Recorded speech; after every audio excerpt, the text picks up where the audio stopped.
In today's video, I'm going to teach you a guide how to make a Discord bot Replit.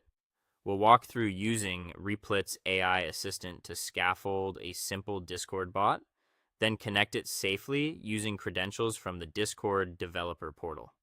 By the end, you'll understand what each part is doing and how to provide the details the assistant asks for. Start by opening your browser and heading to replit.com.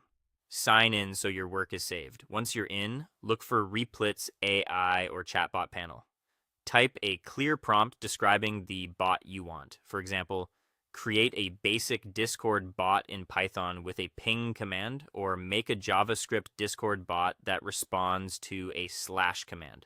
The more specific you are about language and features, the better the starter project the assistant will generate. When the assistant finishes, open the new project it created. You'll see the generated scripts and dependencies ready to go.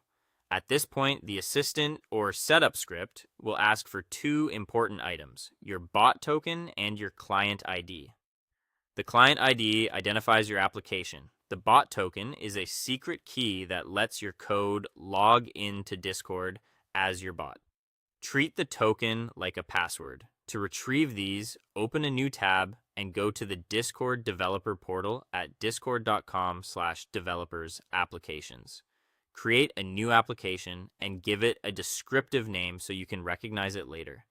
Inside the application, you'll find the client ID on the general information page. Then, in the bot section of the same application, copy the bot token. Keep in mind that tokens are sensitive.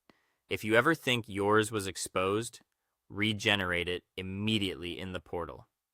Head back to Replit and paste your client ID and bot token when the assistant prompts you. Double check for extra spaces before and after the values. If Replit offers a secure way to store secrets, use it so the token stays hidden in environment variables rather than inside your code. This helps prevent accidental leaks if you share the project.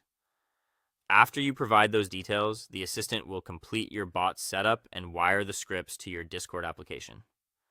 From here, take a moment to read through the generated files and any README or notes included in the project. This is a great way to see how the login flow works, where commands live, and which dependencies are being used. If something doesn't look right, refine your original prompt and ask the assistant to adjust or explain the code. That's all for today. Thank you for watching, and I'll see you guys in the next one.